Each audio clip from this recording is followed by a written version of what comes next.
Hey, we're live. Welcome, everyone. This is the pre-show to the Intrepid radio program, which is coming up in just a few minutes. 3 minutes after the top of the hour. And we hit the airwaves over on subspace.radio. Just making sure we're all set. The stream should start up automatically at 9:03, which is a little less than 2 minutes from now. And we'll go live. Right now, we're not live at all. We're just live in the pre-show. So, hey, Dave Potter, Uncle Dave. If anybody else is watching, not quite yet, people will start straggling in, and we'll get rolling here very quickly. So we've got about a minute and a half, and we roll. So how's everybody? It's just you, Uncle Dave, at the moment.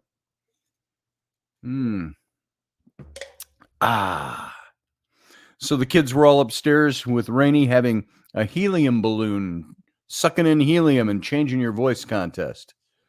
So I got one good hit in there. So that was interesting and fun with the kids. But then the kids always find a way to fight over it too. That was my balloon. That was my helium. You sucked too much helium. So anyway, it's always something. Kids will always find something to battle about. Master Finn, how you doing tonight, sir? Good to see you. Glad you are here. We got about a half a minute left and we go live. So everybody, in about 15 seconds, I'll go dark and everybody stand by for the beginning of the show. I think I'm all set to go. We're all set to row. Make sure everything's lined up there. Boom, boom, boom, boom. There we go. Going dark. See you in a few seconds. Stand by.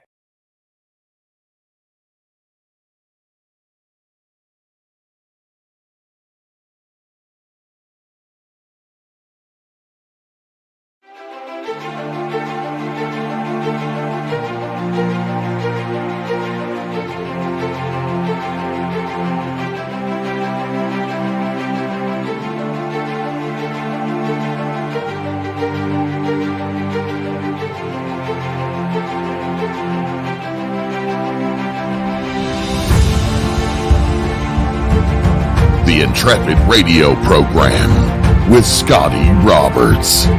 Intelligent talk.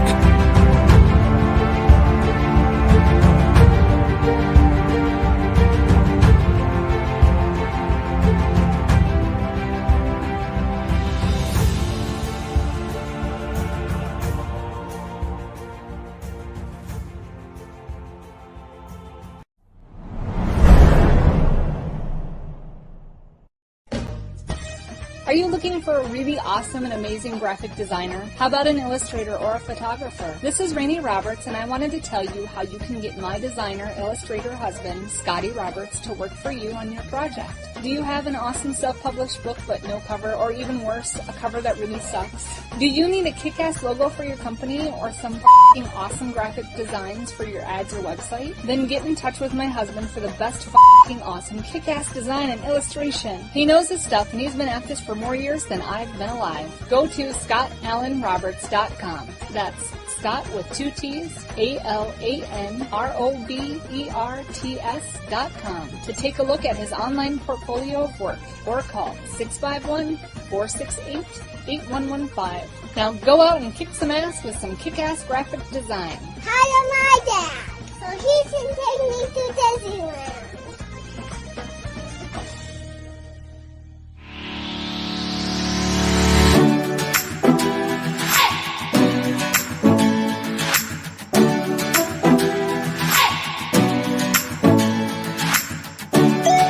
You're listening to the Intrepid radio program with Scotty Roberts.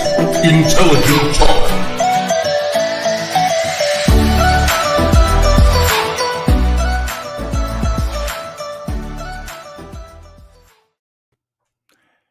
Good evening, folks. Welcome to the program. Happy Tuesday. Happy post-Halloween. Happy All Saints Day. Happy November 1st. Fall is officially here, even though it's going to be 80 degrees here tomorrow up in Wisconsin and Minnesota. Well, parts of Minnesota.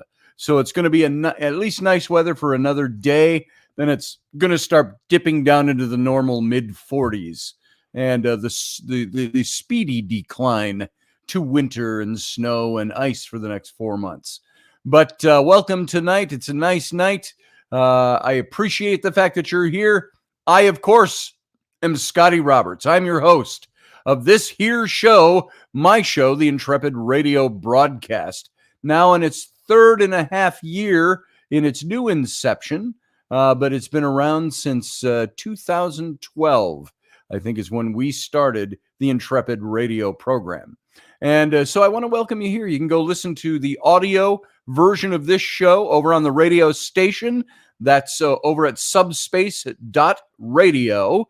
And go see all the goodness. It's Russ Haslage, the Federation, TrekFederation.com, and the Subspace Radio. And we hope to expand that. I hope to get into doing more with the magazine, Intrepid Magazine again. Think about it, folks. And other things over there with Russ. So it's good working with Russ again. He's the former owner of Odyssey, and now he is the owner of Subspace.radio. And you can, of course, see this show in its video simulcast several places over on Facebook, including my Facebook, Intrepid Radio, Subspace Radio. And you can find it, of course, over on my YouTube channel. And that is youtube.com/Scotty Roberts. And come on over there, join the chat room that's already going, filled with Intrep heads, and the numbers growing as we speak. And good conversation over there. You can watch the video, such as it is. It's mostly just me talking, but I think you'll enjoy the camaraderie over there. And subscribe to my channel while you're there. Give it a thumbs up. All of those you here listening now in the channel, give it a thumbs up. That helps my numbers over there. And if you are not a member of the channel, you can subscribe and still not be a member. Hit the little join button. It'll show you 3 ways you can become a member. That helps this show. Thank you very much. And tonight we're going to jump back into doing a little Tolkien and talking Tolkien and the influences he had. And I think that this is fun stuff. I don't want this to come across lecture-ish. So make your comments in there. I am certainly by far not the most exhaustive Tolkien aficionado out there or researcher. I know enough to get me in trouble. I've read all the books mostly, and some of them I don't know as well as others, but I think it's a really interesting study since Lord of the Rings has made such a pop cultural foray into the public mind over the last 20 years. It's been 20 years, by the way, since the first film, Lord of the Rings, came out, the new version, the Peter Jackson films. And in that 20 years, we've seen that it's still fresh and new. There's still things that it's like Indiana Jones. His hat and his leather coat will never go out of style. You'll always know what that is. It'll always be fresh in many people's minds. Star Wars, lightsabers, everything's new and fresh. The new Lord of the Rings, what is it? I get the title mixed up, The Power of the Rings or something like that. That series, amazing. It's really well done.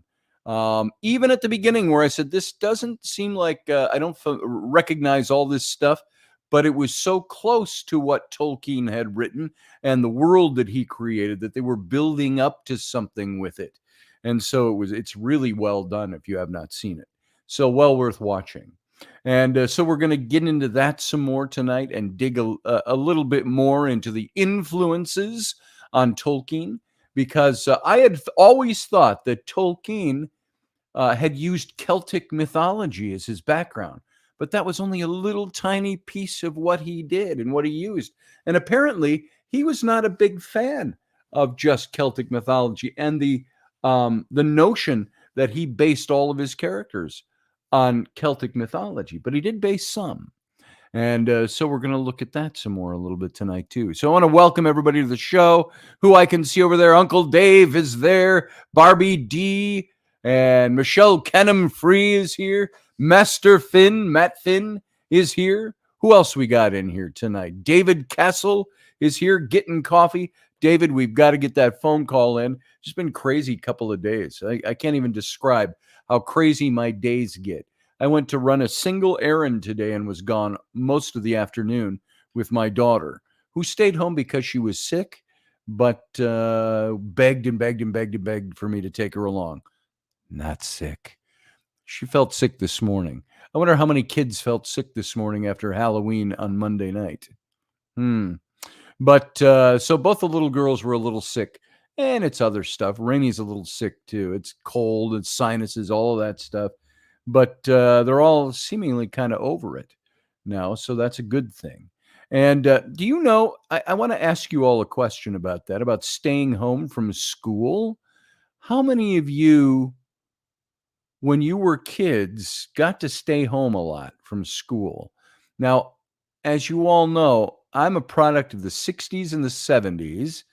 I started kindergarten in like 1964, 65, and graduated in 1978 from high school.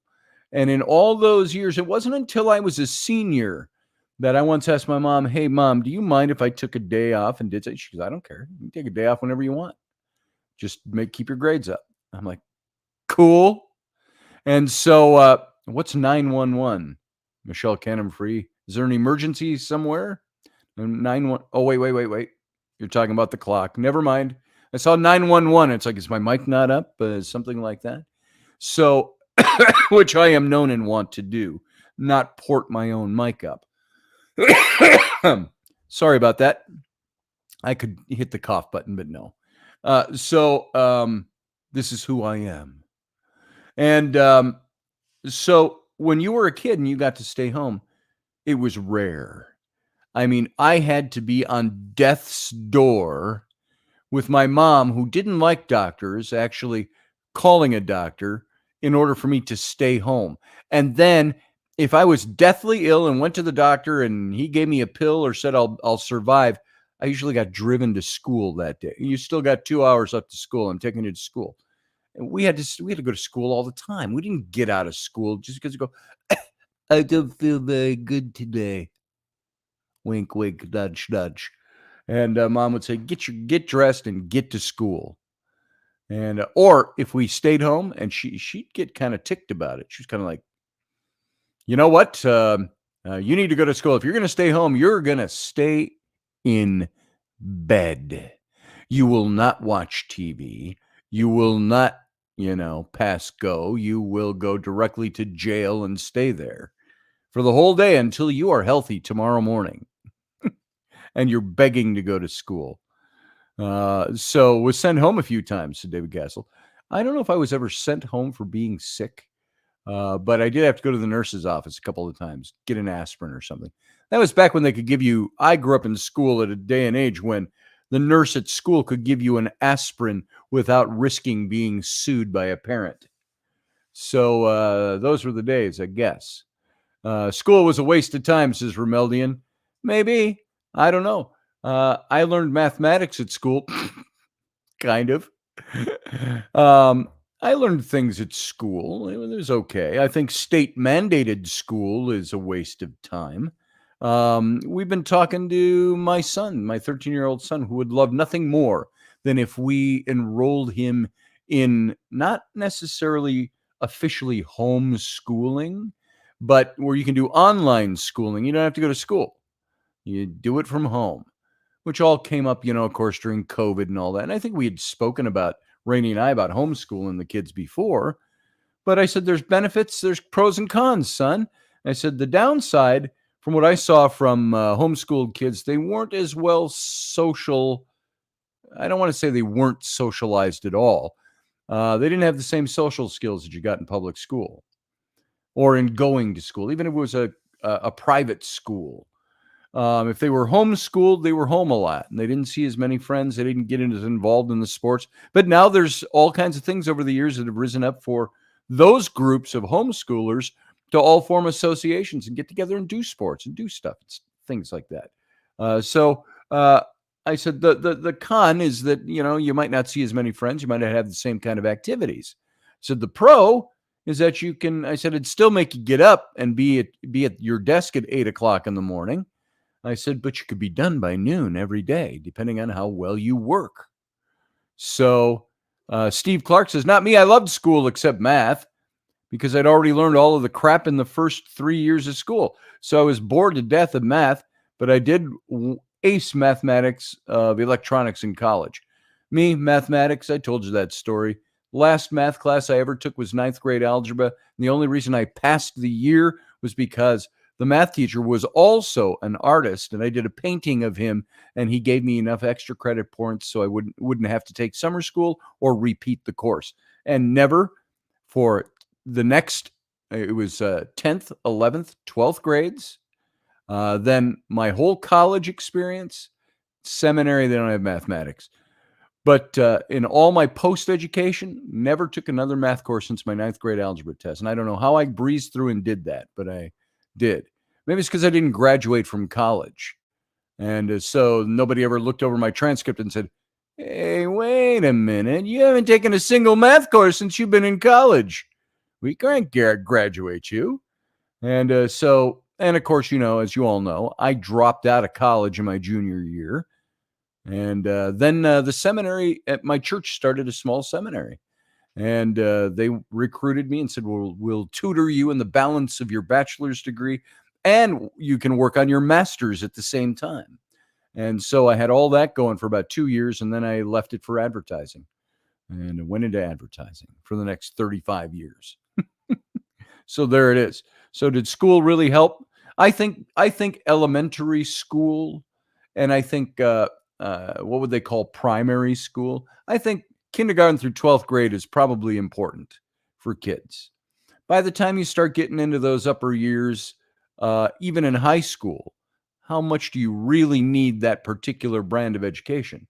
I don't know for sure. I can't speak about that intelligently. Do you need to go to university or college? No. You could go to trade school and get exactly what you need for life and be set for life with what you learn there. So, jury's out for me on that. I haven't seen a cogent argument against it, for it or against it. And Daniel Onger, welcome to the program. Good to see you here. And everybody else who's slipping in, I think Romeldi and I said hi, and Steve Clark and all of you. Matt Finn, I'd argue not all modern day schools' social skills are good social skills. Oh man, Matt Finn, I'm right on the same page with you on that. So the kind of social skills I'm talking about is more the things you do at school. I suppose you could be like, if you're homeschooled, you could be like the kids in the Little Rascals and the Our Gang movies and the old ones, and let's put on a show. You do your own backyard shows for the neighborhood kids. You could do that. So I'm thinking theater, things like that. If I were to go back again and take school all over again, if I could go back and re-choose I went to college, if I could re-choose my majors and the things I wanted to pursue, it probably wouldn't be Bible college. Because I got to tell you, a lot of that knowledge I've acquired over the years because I was a church kid. But I would probably go back for either theater with a cinematographer type of a twist on it. I'd want to direct movies, create movies, things like that. Create whole atmospheres, and ask Uncle Dave about that. That's something Dave did for many years in his earlier years, younger years. And I also would probably go back for archaeology, get my anthropological degree, anthropological sciences, whatever it takes to get up to that archaeological level, that degree in archaeology. So I'd probably do that kind of thing. Looking back on my life. How many of you look back on your life? That just piqued something in my mind. How many of you look back, and I'm not talking about regrets or woe is me's or anything like that, but I'm talking about how many of you look back and go, if I had the opportunity to do that over, I'd do it the same exact way and not change a damn thing. Or do you look back and say, I'd maybe try this, or I'd go that path because from the vantage point I'm at now, which is 2020 looking backward, I might go and do something different. I might try the thing that I became most interested in over the last 40 years of my life, was not necessarily the stuff I was all that interested in when I was 17 and 18 years old. So going back then, if you could go back and redo it, knowing what you know now, would you do things differently? Would you do different things? Dave Potter said I took for granted too many natural gifts, or whether or not natural they're given by God. But gifts that I had talent, I took for granted too many natural gifts, or whether or not natural they're given by God, but gifts that I had talent that I had, and I wish that I had professionally trained some of that. Yeah, same here. Same here. You know, I took some art courses in Bible college. They started a liberal arts kind of degree at the Bible college I was in. And you could choose everybody had to major in Bible at this college. That was their gig. But then they started bringing in other majors. I became an art major along with history and along with Bible. And that was a workload. I was doing like 17 to 19 hours, class hours a semester. And so I became one of the art majors, one of the only two art majors. And I remember there were times I would come to class, literally, folks, I would come to class, and the art instructor was probably less than 10 years older than me. But he would come to class, and I'd present my work for what we had to have ready for class. And he'd say, well, I remember him doing this. He's looking, and he goes, that's pretty good. He says, why don't you just keep that up and have that done for next class period? I got to go run some errands. Gone. And so, you know, I'm not going to name him because I've talked to him maybe once in the last 30 years. He called me up out of the blue. He looked me up, and I can't even remember what questions he had for me. But he was also the guy, we were in a college that had a demerit system. He was the guy that turned me into the discipline committee for kissing my then fiance. She wasn't my fiance yet, my girlfriend. She's the woman I ended up marrying. And he turned me in because you're not supposed to kiss. You're not supposed to touch. Very strict, stringent dating laws at that college. And I broke the rule. And that's why I ended up pulling out of school. I had so many demerits in this demerit system that I wouldn't have survived. I'd have been expelled. So I withdrew. That's when I left college, in the middle of my junior year. So here I was, a junior in college, 20 years old, and I was kissing my girlfriend. We weren't making out with our clothes half off, rolling around on the sofas in the back of the theater or something. We were in a classroom, and everybody was gone, and we were putting on our coats to leave to go to our next class. And I leaned over and I kissed her, and he just happened to round the corner and walk in. And so we got in trouble for that. But that's the guy who called me up after 30 years. He asked me a question, and I don't know if I didn't answer him sufficiently or satisfactorily, or if he didn't like the way I was thinking anymore. But I never heard from him again. That was when I was down at my daughter's warehouse down in North Carolina. I was painting the mural on their warehouse, and he had called me during that time I was down there. So that's 4 years ago. So anyway, blah, blah, blah, tangent, blah, blah, blah, blethering about nothing. So all of that off of, I don't know why my brain took me there. But the question still stands. If you could change something, would you? And what would it be? And what would you do now, where you are now, in the current state you're in, situation, place in life? If you'd say, I would go back and change that and do that differently, what could you do now to affect that change in your current? What could you do? 20 years from now, you'll regret more of the things you didn't do than the things you did do. So what is that thing that now 20 years out from it, you go, I wish I'd done that thing? Do you want to go another 20 years and regret this something else? I wish I'd done that thing 20 years ago. Why not just step out and do it? Make it happen. Find a way to make it happen. There it is. It's easier than we all think. Some things are difficult. Some things are easy. So anyway, tangent I didn't intend to go on. Romeldian said, as a child, I was talented in drawing. Then I grew envious at my siblings and friends' talent in art and gave up after that. Well, sometimes that'll do it to us. Sometimes looking at how talented somebody else will drive us on to do something. So you look at Howie Noelshadon. Can't ever pronounce his last name. Howie Noel. He's a cartoonist, an illustrator, a caricaturist. I met him through the paranormal circles. I was with the Ghost Hunters, and he was working on their magazine, and he was one of the people that they would hire to come to their events. He'd set up a booth and do caricatures and things like that, but he's gotten really spectacular over the years.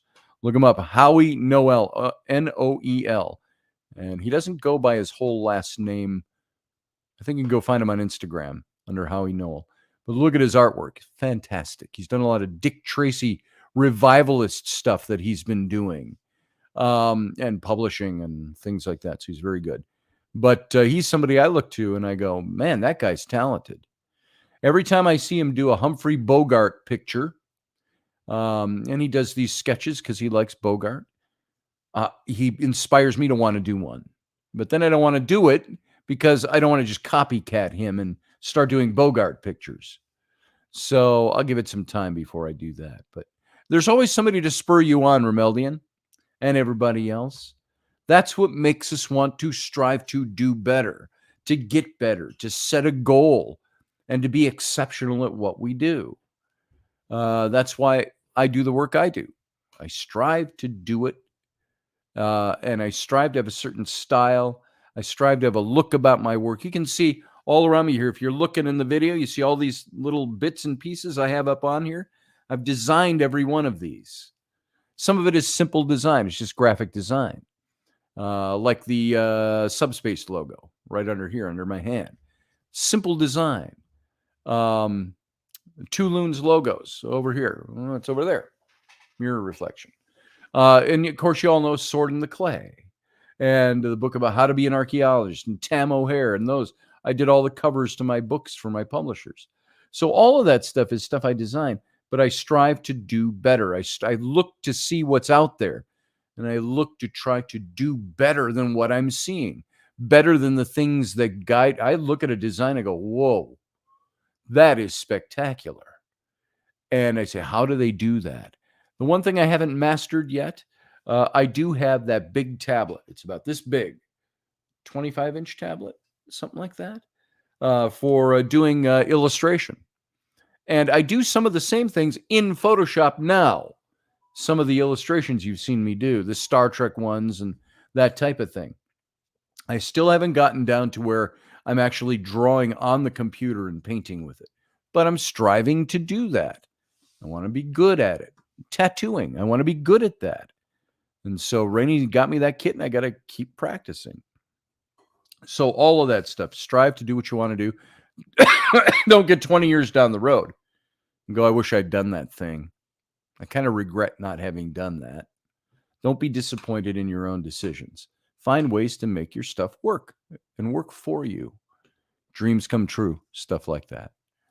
So anyway, moving on from that, I'm getting preachy, and I don't mean to. Just talking about it. And hopefully there's some good comments and some good stuff going back and forth. Dave Potter says, I used to be like that, Romeldian. I'm often in awe of Scotty. Oh, thank you, Dave. He says, but I've discovered we have different gifts and complement each other on our, I thought it said compliant with each other on our morals, because I don't have my glasses on. Complement each other on our murals. Yes, we do. That's why Dave and I work well together. So, anyway, none of that has anything to do with the topic of tonight's show. So we're going to go ahead and jump into that now. I want to talk more. I want to get into Tolkien. Now, there is a creative mind for you. There is somebody who, we see all this stuff that is Tolkien influenced. And you look at that when I'm a writer as well. I read things and I go, I want to write like that. I want to be a writer that draws people in, that wants people to frankly, to buy my books. Now, when I say that, listen to me carefully. I'm not writing just to want to try to make money. Nothing wrong with making money off your art and your talent. How do you think you get by in life? If you can make money off your own personal talent, then by God, do it. Because there's a lot of people, majority of people are stuck in jobs they don't like because it's not what they want to do, but it's what they have to do to make money, to live, to pay their bills, etc. So when I write a book, I put it this way once, many years ago, when I first started writing Tam O'Hare. I said, when it was published, I said, if it were my choice, I'd stand on the street corner and give these books away. Hey, I wrote this. Hey, look at page 47. I drew these pictures too. I want you to have this. We write stories. You tell stories for other people. If you were just a storyteller and there was nobody to ever hear your tales, who would you tell them to? Well, the bluebirds and the squirrels and the house mice, if you were Cinderella. But no, there's nobody to tell them to. You could recite them. You can make yourself happy. Oh, I've made up this great story. That's great. But stories are made to tell to other people. And so I would give them away if I could. But my publisher would never hire me again if all I did was give away the books and they didn't make a penny on them. They may have to make money on those books, and therefore I get to make some money on those books too. And it allows me to do more if I make money on them. That's the point of it. So I don't know how I broke into that, but hey, Skyfalls, good to see you.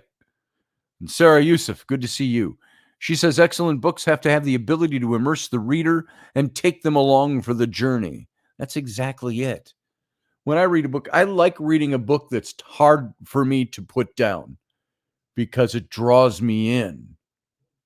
When I read, I think I put it up on the shelf, A Monster Calls to my kids, and then we watched the movie after that. But when I read that book, I didn't want to stop reading it because it drew me in each step of the way, and I wanted to know that story.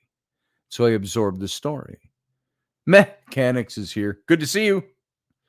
And everybody else who's coming in, welcome. Good to see you. And so this is what Tolkien did. You think that how many books out there do you suppose have been written because Tolkien inspired people to write them in that genre and to write that style of book? That's why I think his stories are so important and his books are so important. Remember, we're talking about what influenced him.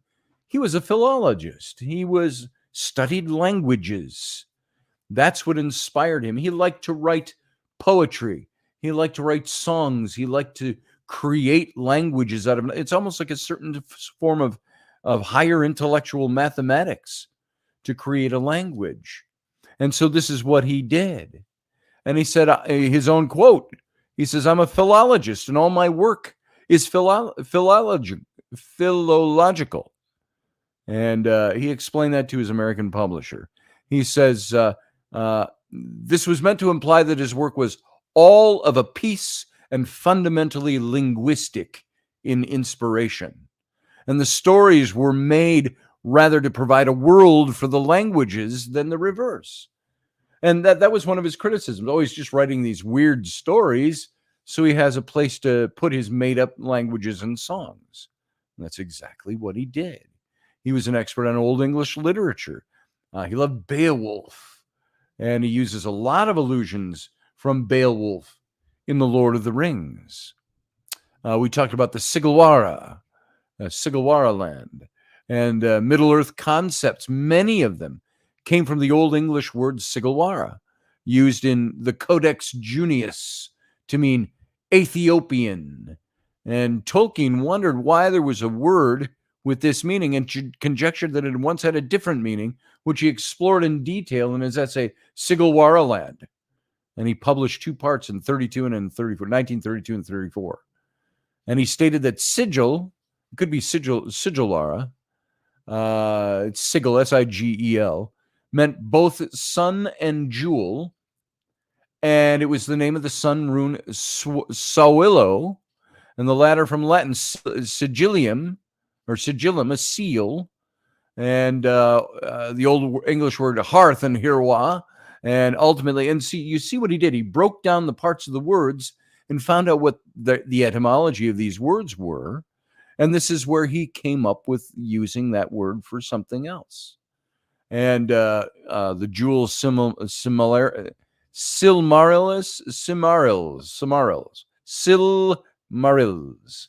the Ethiopian suggested to Tolkien the Haradrim, the dark southern race of men. And so interesting stuff that influenced him.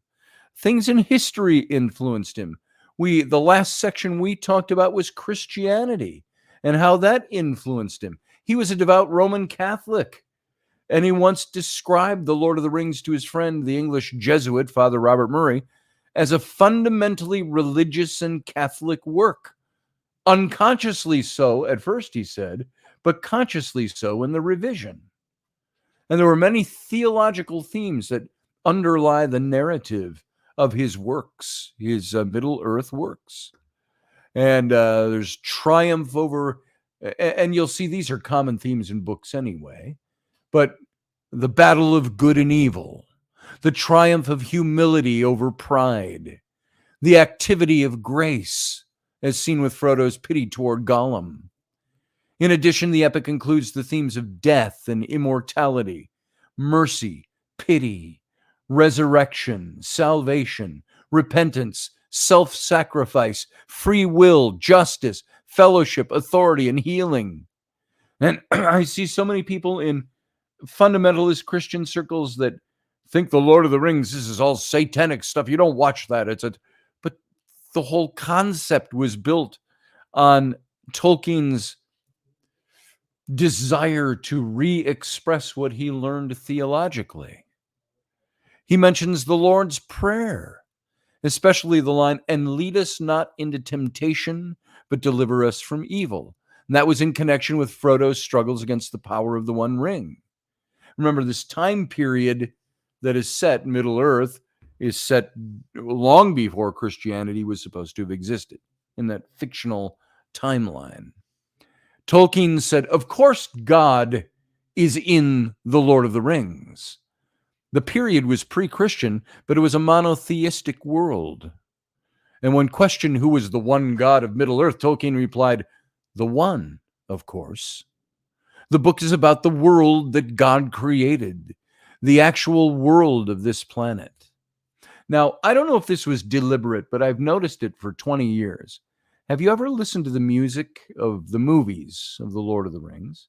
And Peter Jackson did his very best to stay as true to Tolkien as he could. But some of the music, look it up. Even now, while you're listening to the show, you can look it up, or anytime you want. Just go and listen to the music of the Shire from the movies. I don't want to say it's Frodo and Bilbo's theme, but the Shire music. It's done on the wooden flute, or the whistle. And it very much goes along with that old hymn out of Christianity. This is my Father's world. Oh, rest me in the thought. So it's a song about God from a hymnal. And you've got in the Shire theme.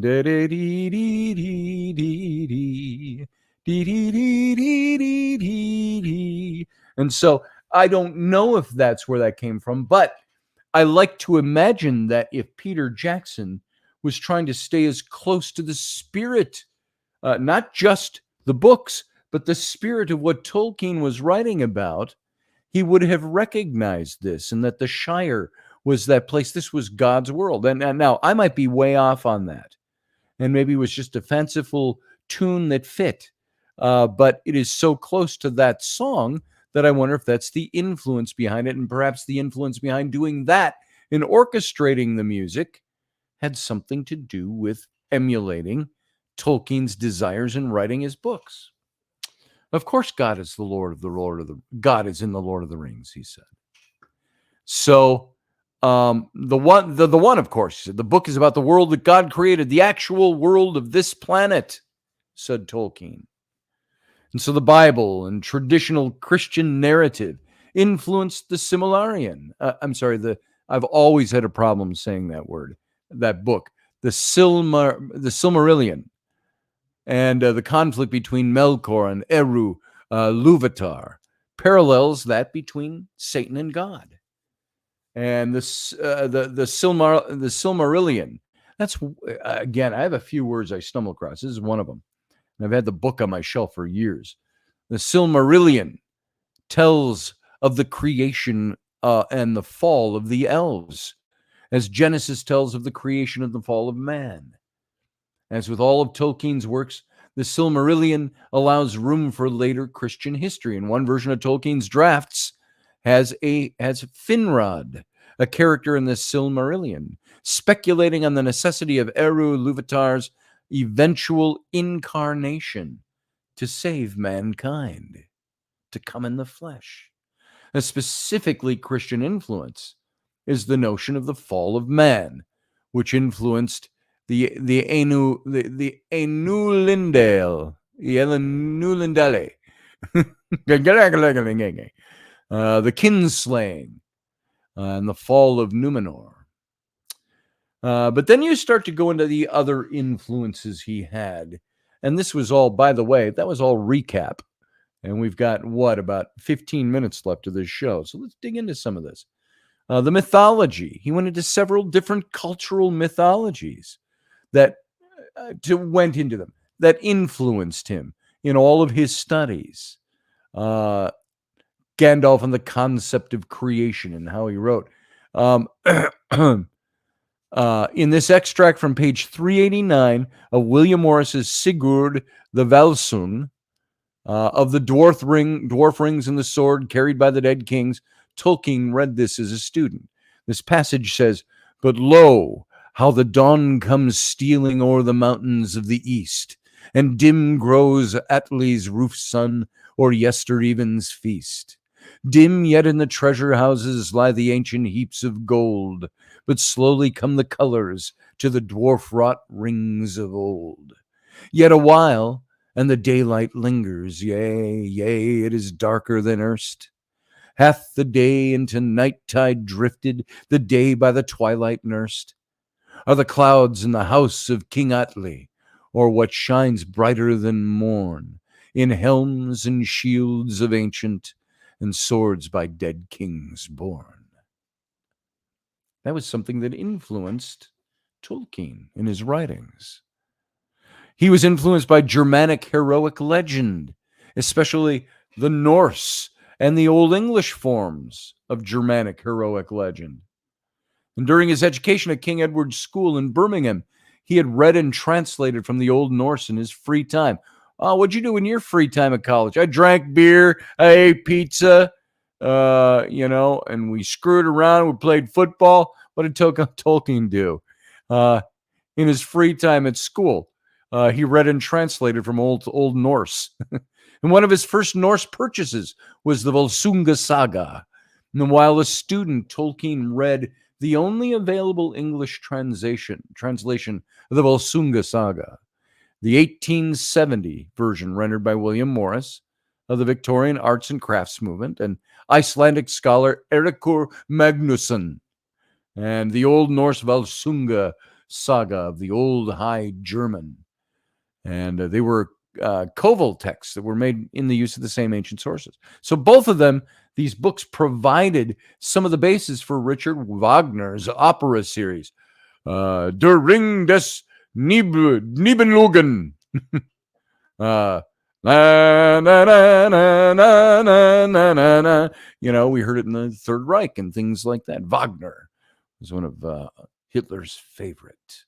But in his work, Der Ring des Nibelungen, I'll use German out there cringing at that. I have no idea what I just called you. But it features in particular a magical but cursed golden ring and a broken sword that was reforged.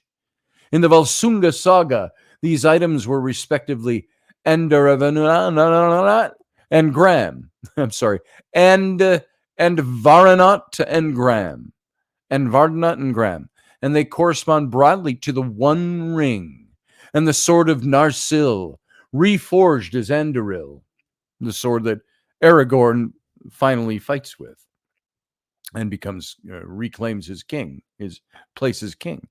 And the Volsunga saga also gives these various names found in Tolkien. Tolkien's The Legend of Sigurd and Gudrun. And I just picked that up. I found that, a hardcover of that, an old hardcover, probably not a first edition. I haven't looked it up yet, but I just bought it at a thrift store the other day. The Legend of Sigurd and Gudrun discusses the saga in relation to the myth of Sigrid and Gudrun. And Tolkien was influenced by the Old English poetry, especially Beowulf. Shippey, one of his publishers, writes that this was obviously the work that had the most influence on Tolkien. The dragon Smaug in The Hobbit is closely based on the Beowulf dragon. The points of similarity, including its ferocity, its greed for gold, flying by night, having a well-guarded hoard, and being of great age. And Tolkien made use of the epic poem in The Lord of the Rings in many ways, including elements like the Great Hall of Herorat, which appears as Meduseld in the Golden Hall of the Kings of Rohan. The elf Legolas describes Meduseld in a direct translation of line 311 of Beowulf. It says, the light of it, Legolas says in Tolkien's book, the light of it shines far over the land. And so the name Meduseld, meaning mead hall, is itself from Beowulf.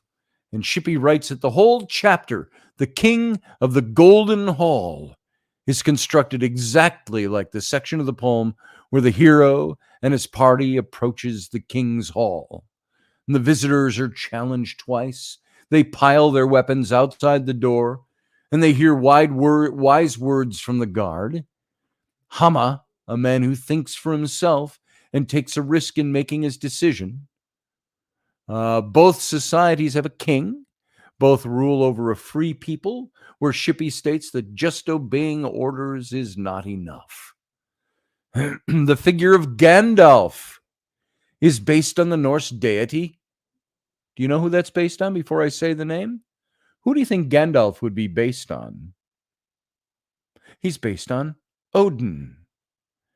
In his incarnation as the Wanderer, an old man with one eye, a long white beard, a wide-brimmed hat, and a staff, Tolkien wrote in a 1946 letter that he thought of Gandalf as an Odinic wanderer. The Balrog, remember the Balrog? None shall pass! The big Balrog, the demon, the collapse of the bridge at Khazad-dûm in Moria, parallel the fire at Jotun's Sutur, and the foretold destruction of Asgard's bridge, Bifrost, and the straight road linking Valinor with Middle Earth, and the Second Age further mirrors the Bifrost linking Midgard and Asgard. And the Valar themselves resemble the Aesir, the gods of Asgard. Thor, for example, physically the strongest of the gods, can be seen in both Orome, who fights the monsters of Melkor, and in Tulkas, the strongest of the Valar. Manwë, the head of the Valar, has some similarities to Odin, the All-Father. The division between the Calaquendi, the elves of light, and the Morakendi, the elves of darkness, echo the Norse division of light elves and dark elves. The light elves of Norse mythology are associated with the gods, much as the Calaquendi are associated with the Valar. So maybe some of these things are things you've never read about, never even heard about, didn't even care to, didn't think you ever would. But when you read Lord of the Rings or watch the movies and you glean some of what's in the books, this is what's there. These are the influences on Tolkien when he created this stuff. He didn't create it out of nothing. He created this out of something. Some critics have suggested that The Lord of the Rings was directly derived from Richard Wagner's opera cycle, Der Ring des Nibelungen, whose plot also centers on a powerful ring from Germanic mythology. And others have argued that any similarity is due to the common influence of the Volsunga saga and the works of both those authors. Some argue that Tolkien's denial of Wagnerian influence was an overreaction to statements about the ring by Ake Olmarks, Tolkien's Swedish translator. And furthermore, some critics believe that Tolkien was reacting against the links between Wagner's work and Nazism. So, very interesting. Even negative influences on him. Tolkien was greatly affected by Finnish national epic, the Finnish national epic, Kalevala, especially as the tale of Kullervo. I don't know if any of you are Finnish. My wife has a lot of Finnish in her from her grandmother's side. But that was an influence on Middle-earth. He credited Kullervo's story with being the germ of this, or his attempt to write the legend, the germination of that legend. He tried to rework the story of Kullervo into a story of his own. And though he never finished, similarities to the story can still be seen in the tale of Turin Turambar. And both are tragic heroes who accidentally commit incest with their sister, who on finding out kills herself by leaping into water. And both heroes later kill themselves after asking their sword if it would slay them, which it confirms. It reminds me of when Rainey and I were married. I made a sword vow in the wedding, in the ceremony. And I got down on one knee and I took my sword. I believe it was this one. My Scottish sword, my historical sword here. And I took this sword and I just thought of this, but it's this kind of thing that he was writing about, but making these vows and having your sword speak to you. I took this sword and I laid it out on my hands at the wedding. And Dave, you may have seen some things done like this at weddings before, but I took the sword and I held it up down on one knee and I said, take my sword. I'm trying to remember how I said it, but I said to Rainey, I said, take my sword in your hand.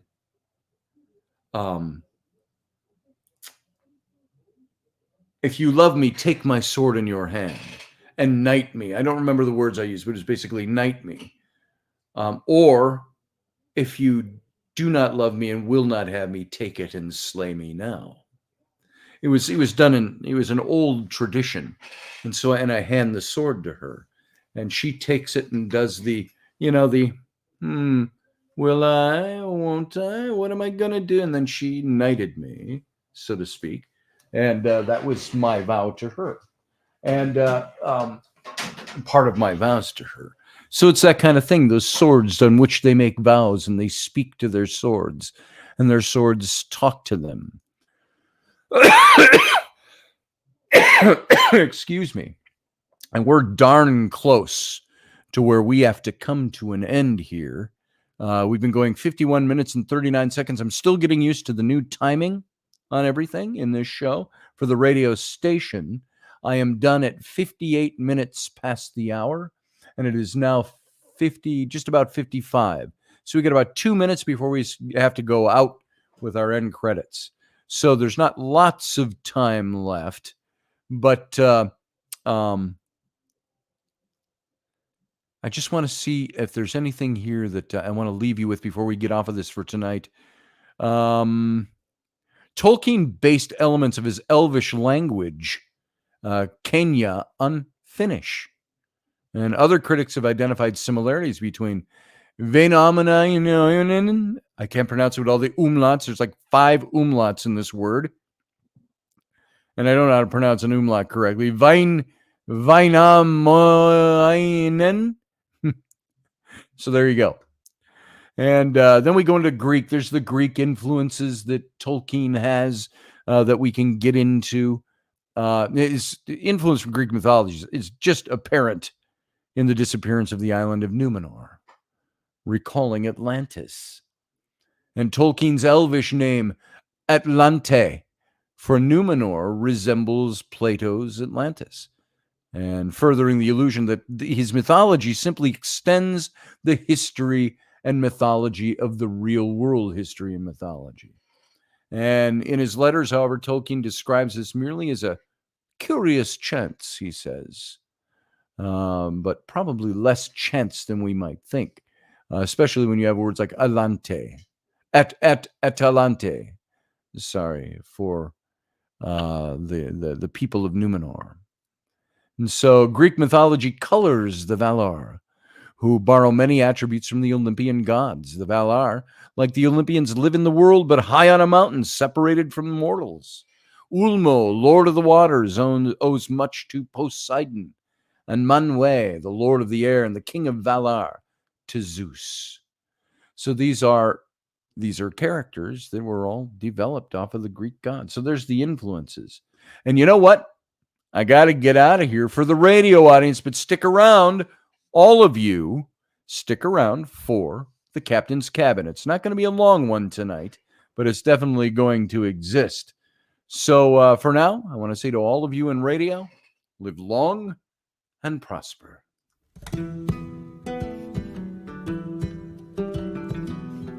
Join us every weeknight at 9 p.m. Central Standard Time, 10 p.m. Eastern. The Intrepid Radio Program, a Scotty Roberts Productions broadcast.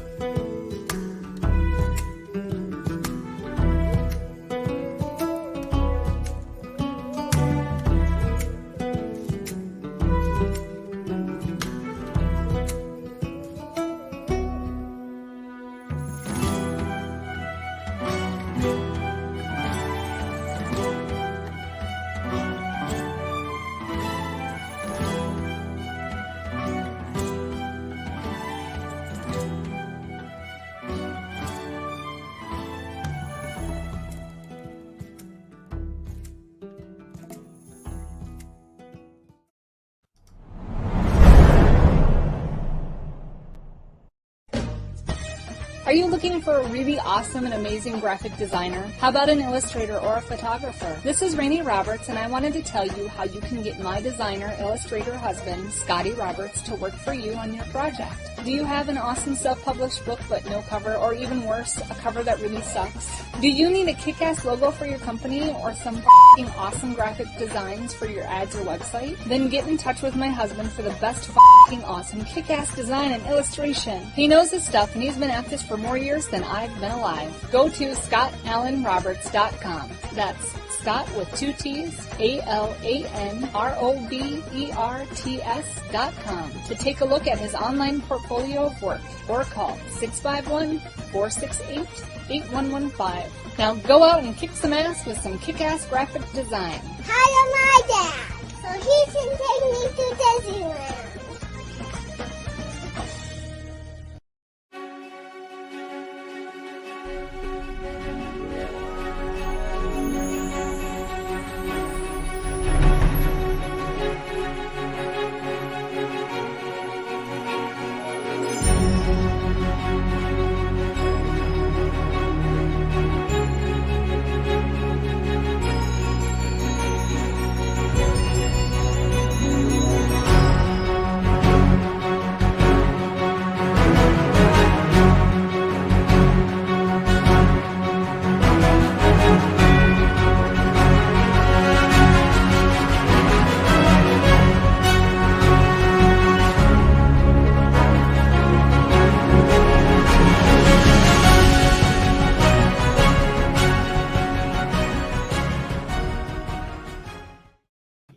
Hi, and welcome by Thunder to the Captain's Cabin. Good to have you all here tonight. Thanks for coming by. Thanks for sticking around if you were here for the show. And there's one thing I want to address because I saw it as it was going out. Niall said there's no evidence that Tolkien's language was influenced by any other language. He said so himself. And that's very true. Now, it was influenced by other languages. He did not base his language on their language. I think there's a big difference there. You can be influenced by the color of the sunset. That doesn't mean that you are copying the color of the sunset. If you're creating your own in a given context. So Tolkien, his languages were very similar to Finnish and a couple of other languages you can mix in there. Now, did they influence him? Yeah. But he created, that was his own personal call to creativity, was the creation of the languages that he made. And he was very good at it. Scotty, are you wearing a sailor shirt? No, pseudo sailor shirt. It's got 5 stars.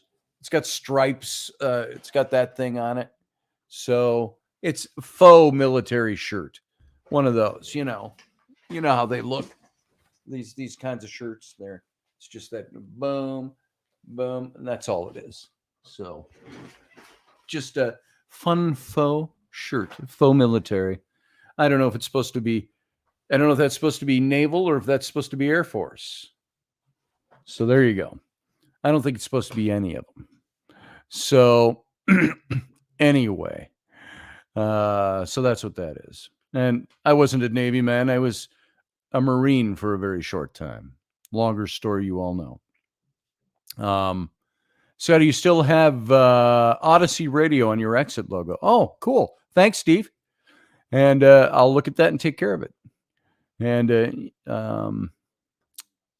easy to do when you're creating graphics all over the place. So let's see. U.S. Navy machinist, mate. Is that what this is, Kendall? Oh, that's what you were. You were a new U.S. Navy naval machinist. Cool. Yeah, I was supposed to fly F-14 jets.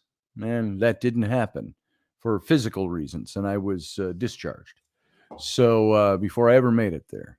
I was supposed to be an officer too. But that's an old story I've told a couple of times on this show. My listeners all know, my friends all know that story. So Niall said, I meant that Tolkien included a personal take on what Elvish would sound like, but he really put little thought into the origin of any sort. His son, though, took that ball and ran with it. I know him being a philologist, that was his hobby, that was his thing. That was why he himself stated he wrote his books, his stories, was to house his languages that he created. So it's interesting stuff. So yeah, everybody's got a take on something. Everybody's got something to say about it all around him. And his sons, perhaps, or son had his own thing to say. So 'twas the season. There's Uncle Dave. How you doing, Uncle Dave? I'm doing good. How you doing? I'm good. I'm going to take the, whoop, there you went. Bye. Nice to have you, Uncle Dave. We'll maybe see you another time, like in a minute or two. Oh, there he is. He's back. There he is. Set the phone in the stand and touch the screen and it shut it off. I've done that. I talk to Kenny Ballos, KB, in the morning sometimes, and I'm setting the phone in the stand, and I hit the button. So I'm going to get rid of this branding that is around our faces. Right there. That can go away.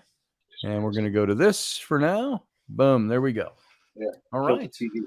We're not going to do a long Captain's Cabin tonight because I spent a lot of time with, and I was going to mention it during the show, and I didn't mention it. Wendy's in my show that we started today.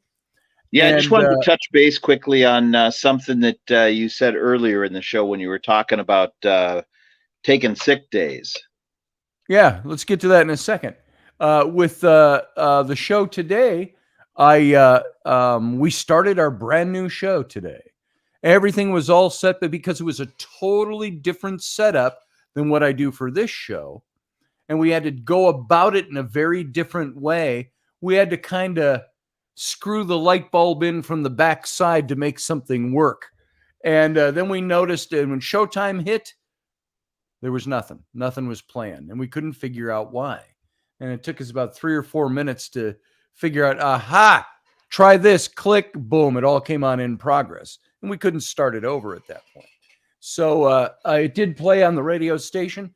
The beautiful excuse me, intro that I put together for that, which is relatively simple, but I liked it.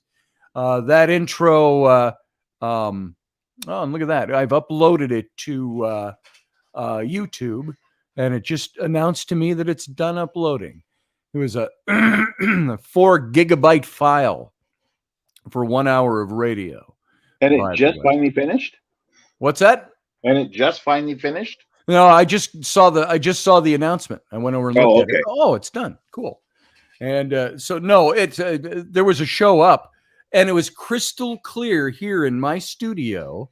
It was crystal clear on my program, but out on YouTube and Facebook and other places, it was fuzzy, a little fuzzy. I think I've heard that this show gets a little fuzzy. The picture is fuzzy sometimes, and but when it's crystal clear on this end, it's just the way it feeds it out from program to program to program, and then out to all the things. And I think it degrades a little bit. So yeah, that's why we have practice runs. Exactly, Sarah. That's why we practiced this stuff a couple of times over the last week. Something different happened. It was the size of the file. We couldn't get it to upload in time. We couldn't get anything to work right. And so we finally, what did we do? We just said, we're going to have to do it this way instead, this backwards way. Now we'll know better next time, and we shouldn't have the same problem. So anyway, Dave, you were talking about something else that we mentioned about kids. Yeah. So we were talking about taking sick days and stuff. Yeah. And junior high, I had spent the weekend working at a haunted house. Mm-hmm. And the woman who was doing the makeup took regular street makeup and mixed it with tempera paint. Okay. And so my skin from the tempera paint had this yellowish staining that we could, kind of a greenish yellowish staining that we could not wash off. Yeah. So I go to school, and it's one of those days where I just, after art class, I just really had no interest in being in school. And I thought, I'm going to go home. I want to go home. So I went down to the nurse's office and pulled on my best acting talents and said, "Oh, I don't feel so well." And she took one look at my face and she said, "Oh my God, come in here and lay yellowy." down." And she called my mom and she said, "Oh, his color looks really bad. You'd better come and pick him up." Nice. My mom was like, "Well, we don't live that far. Can he walk home?" She's like, "I don't think he should." So my mom got called at work to leave work to pick me up to drive me home, which was less than a mile. I could have walked it. Yeah. She got in the car, and I knew I was going to be in trouble when she picked me up. So I'm still playing sick. She looks at me and she goes, "Oh, you don't look good. I'll take you home." I pulled that off on both my mom and the teacher and got away with it. Oh yeah. Acting skills can be useful. They can be useful. Yeah, I was a pretty good little actor at the time, but too, I could fake being sick pretty good. But but then my mom was home all day. I couldn't do nothing. Mine went back to work, but yeah. I know Chuck Thurston asked about the Eagles and what did I think of them. I thought they were pretty cool. And the great Eagles, these were the messengers and the spies of Manwa. And they were, which didn't come across in the movie, they possessed the ability of speech. And they could see through all physical matter, except for the blackness of Morgoth's evil pits. And so Morgoth first discovered their limits of their sight at the stronghold of Utumno. But this is who these great eagles were. They often helped men, elves, and wizards, and their quest to defeat evil. And they were devised by Manwe Sulmo, the king of the Valar, and called the Eagles of Manwe.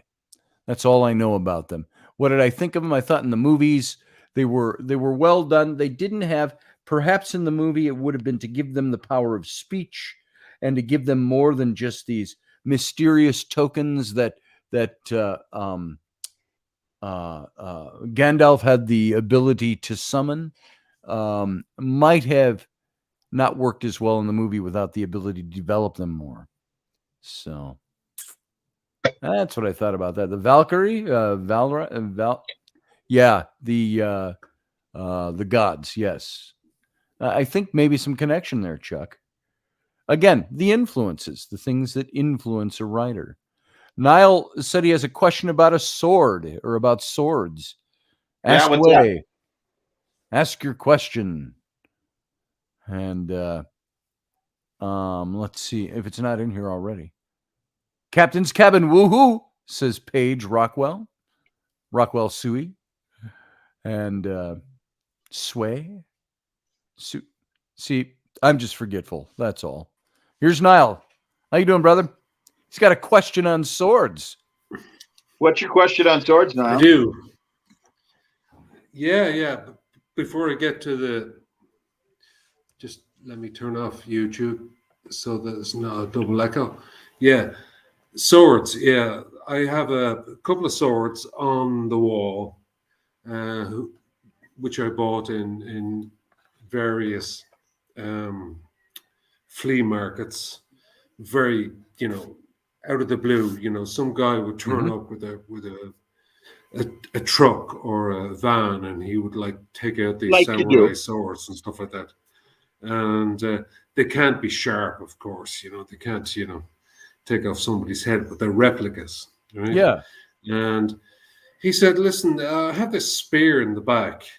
I think it's it might be African, but I think it's more Mongolian. But it's pretty sharp. What do you think?" And he brought it out and he says, "What would you pay for this?" And I says, "Paid pretty much." I said exactly the wrong thing. I said, "I would pay pretty much whatever you asked." Sorry, I'm off center for some strange reason. I have to be more. Yeah. Yeah, you don't say that to a sword salesman. Oh, good. Well, I think it's about $3,000. Oh yeah. Oh yeah. And he said, I wouldn't pay more than $15 for that cheap piece of crap. I'll take it off your hands for $7. He brought this spear, and it had like a spar coming out from the bottom, and there was a slight bit of rust around the edge, but it was this massive spear, and I'm like, wow, I have to have that. And of course, when you go to a flea market, you're not exactly loaded. You don't, unless you're, one of these people who's goes to a flea market with like $2,000 in your back pocket and say, "I'll just buy everything." Most people don't ever do that. Don't ever do that. Most people just kind of go around and say, "What can I get for this?" But of course, I was taken away with this display of, and he did it in a very kind of nonchalant way. He just kind of opened up the back of his van, and I happened to be passing by, and I think I was looking at a stall of books at the same time, or bric-a-brac, or the usual crap that you get in the flea market stuff. And the next thing, this guy started to bring all this stuff out, right?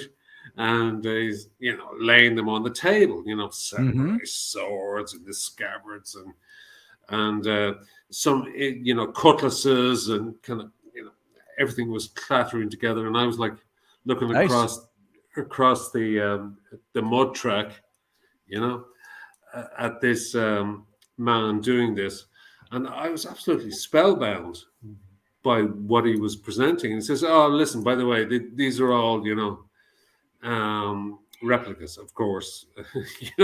Which is, it's kind of like, when do you actually say, at which point do you say these are replicas, or do you after say, you've put the money in the bank and you look to your wife and you say, "I sold that replica today." By the way, if you want to chop somebody's head off, here you go. Yeah. How much would you pay for that? Right. Well, all of my swords are replicas.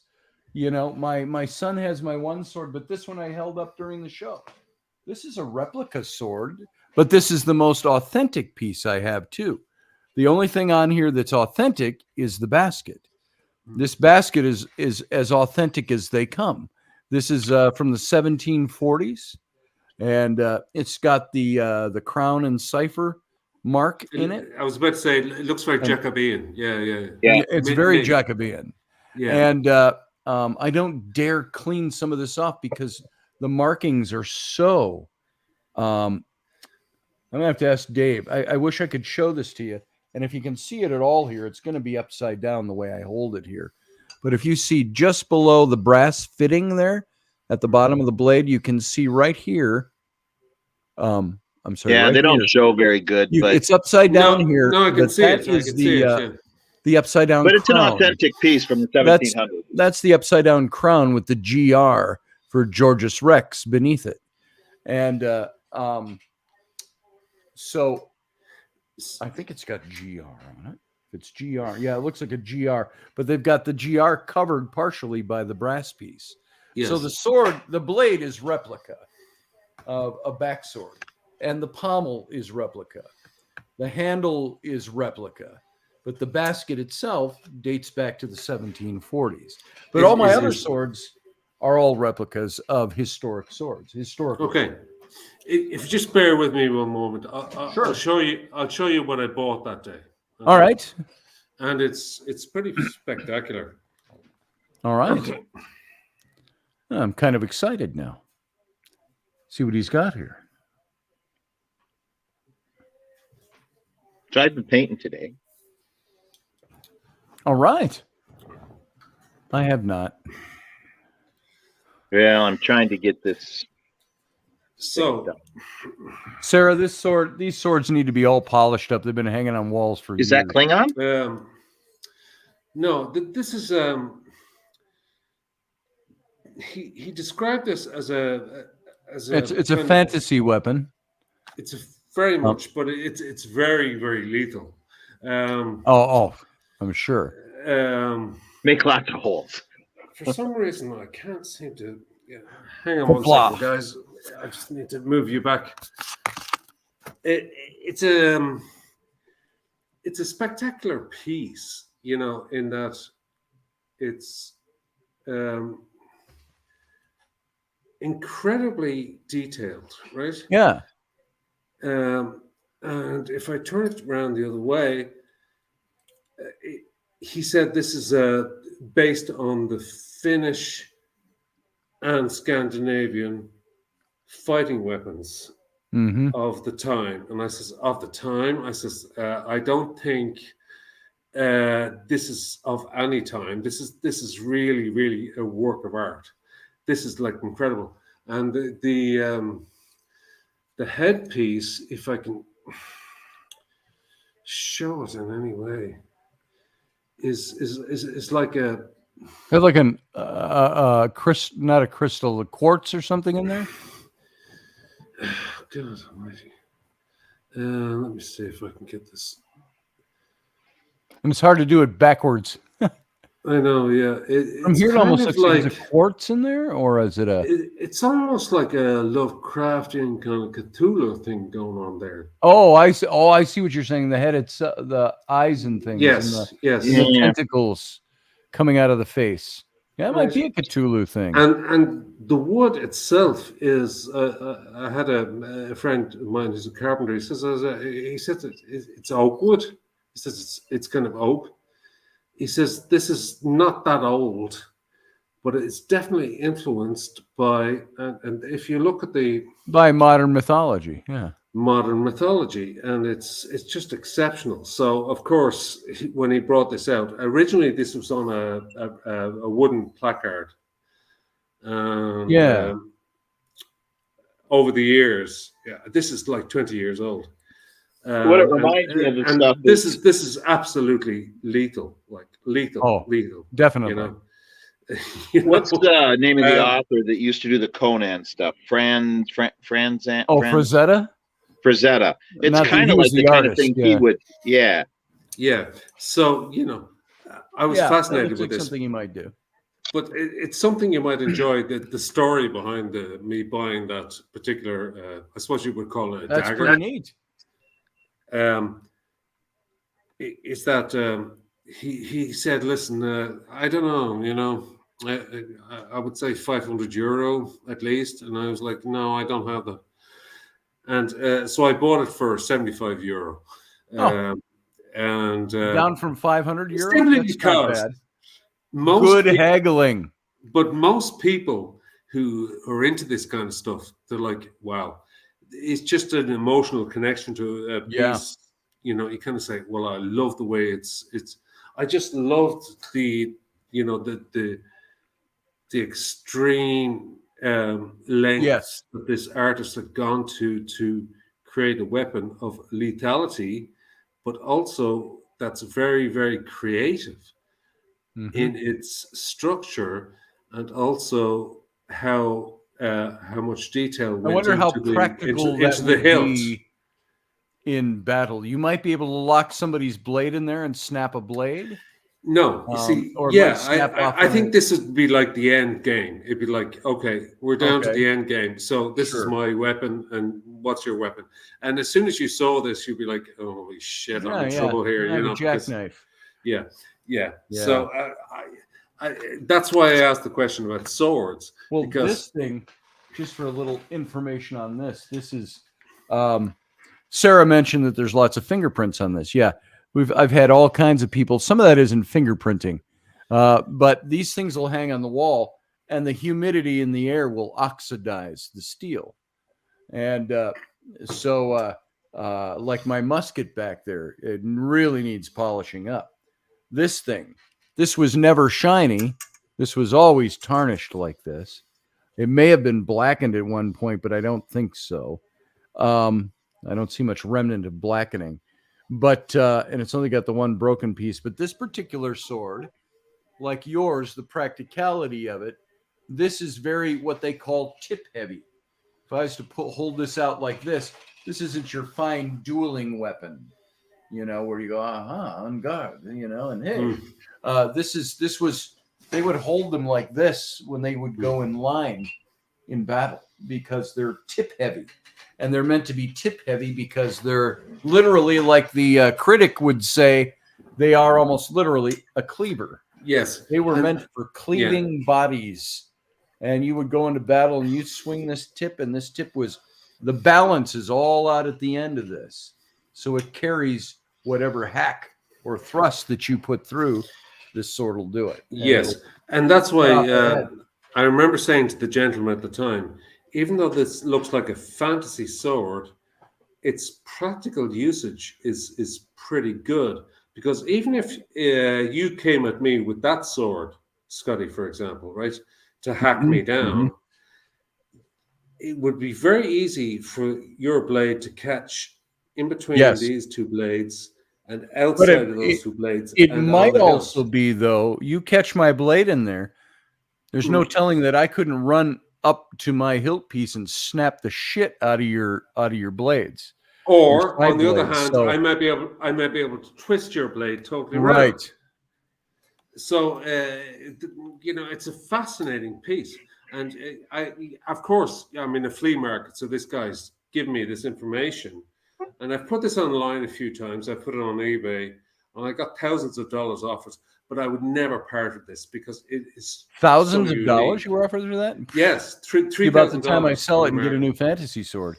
Yeah, But but no, I I mean this is like, solid steel. It's sharp as hell. Yeah, and also you can't really see, but it's kind of Lovecraftian, kind of weird, wormy type uh, creatures. Thank you, Scotty, for that. yeah. And it's kind of like it looks like it's Viking-esque, but it's not really. It's kind of alien-esque. It's kind of like it's neither here nor there.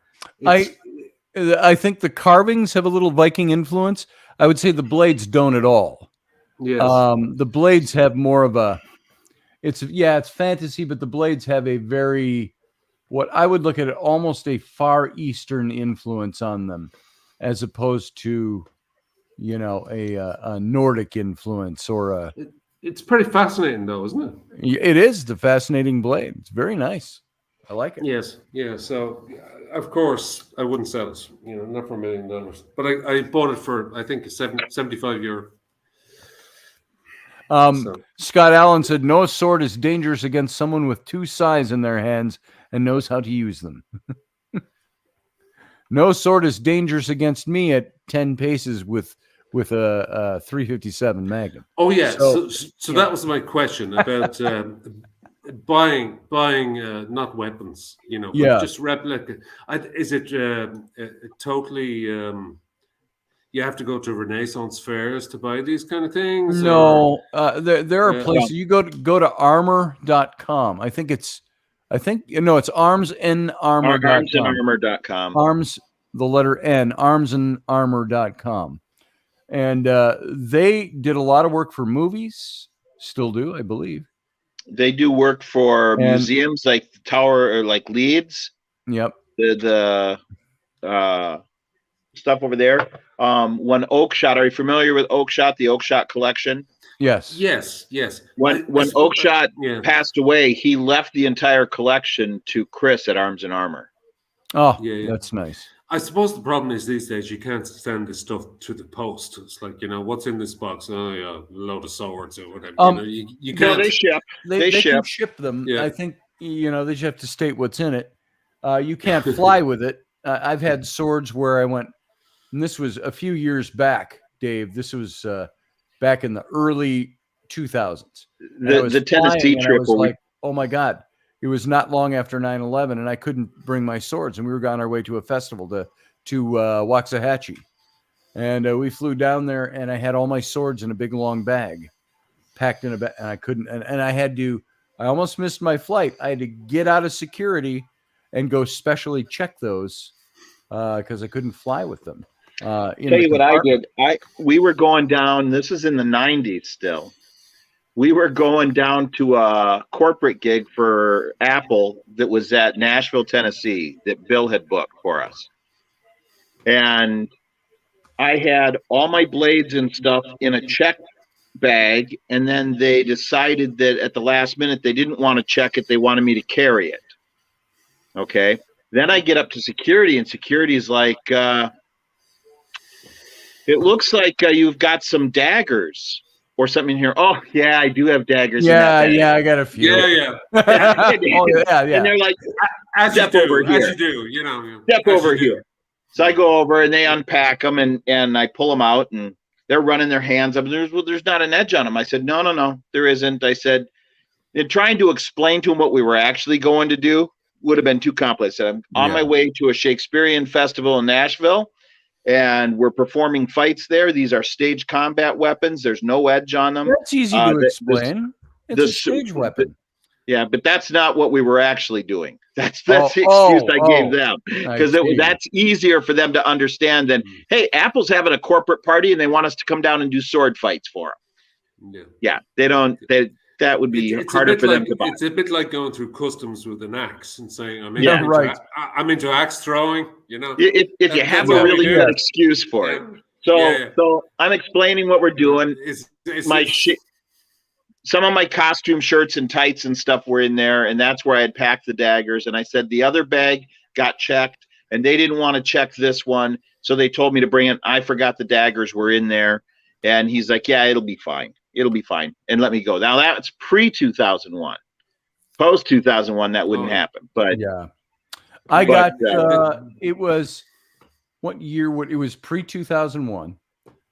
But and it didn't have much to do with it, but I was working as an art director in an ad agency downtown St. Paul, right across from the old Children's Museum, Dave.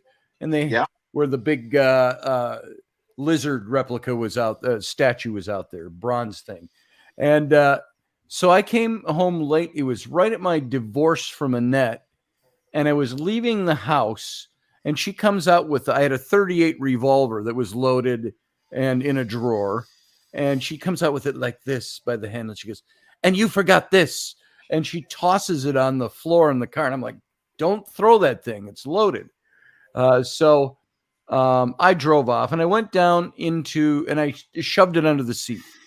And so I went downtown. It was about 11 o'clock at night, stopped at the ad agency just to get some work done and spend some time, clear my head.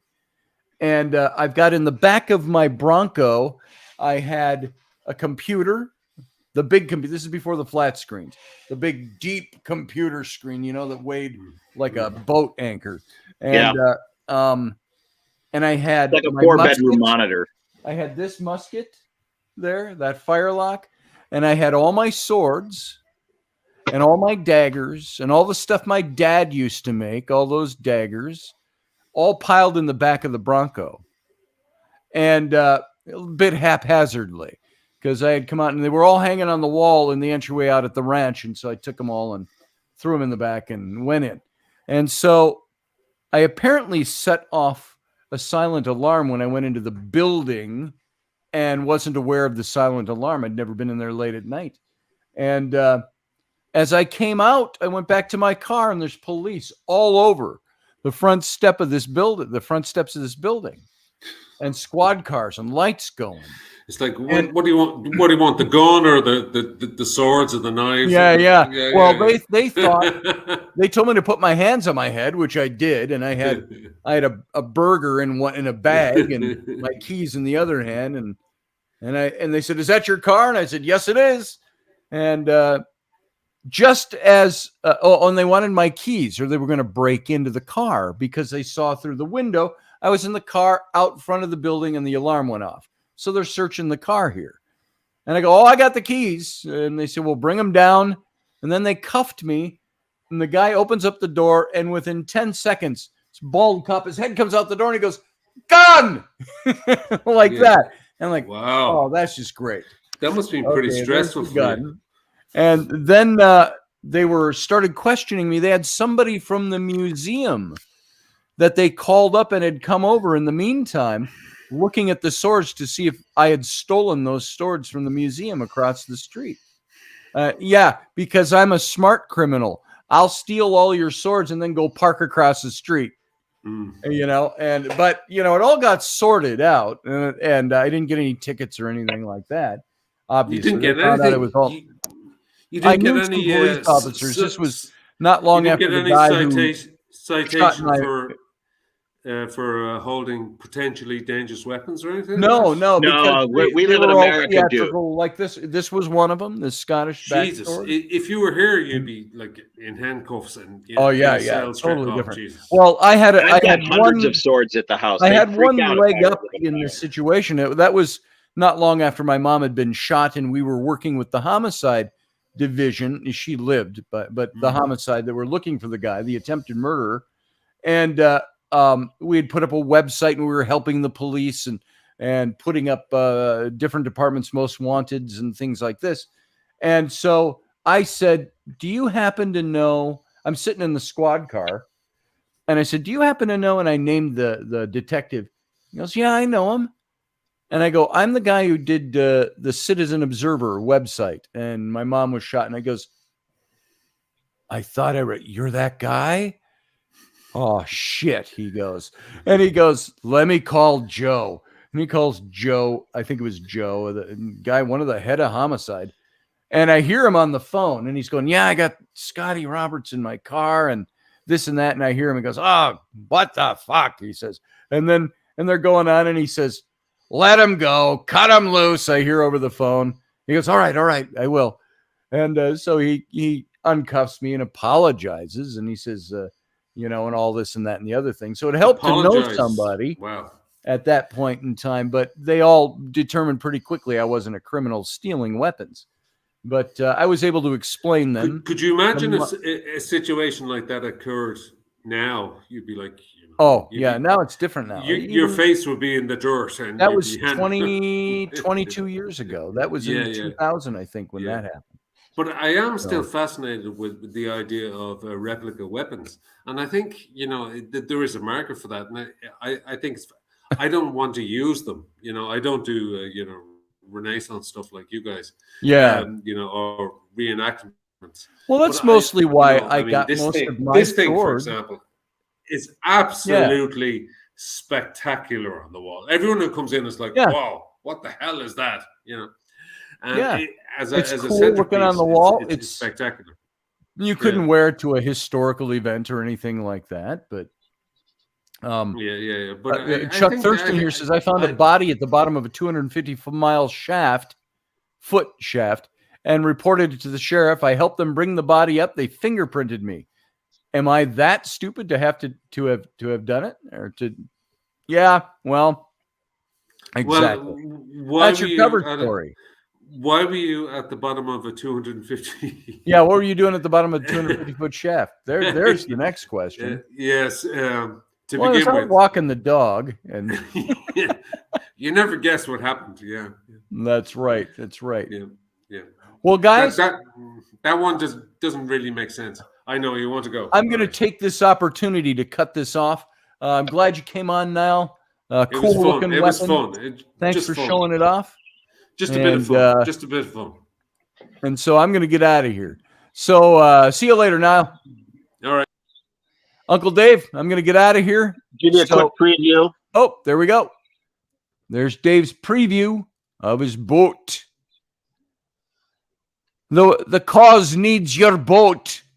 Yeah. Give the man a chit. So looking good, Dave. Coming along. Still working on the North Atlantic. But well, you have a nice night. I'm going to get out of here myself, and I'll talk to you soon, brother. All right. All right, guys. That's it. That's all we got for tonight. We did a half a captain's cabin tonight.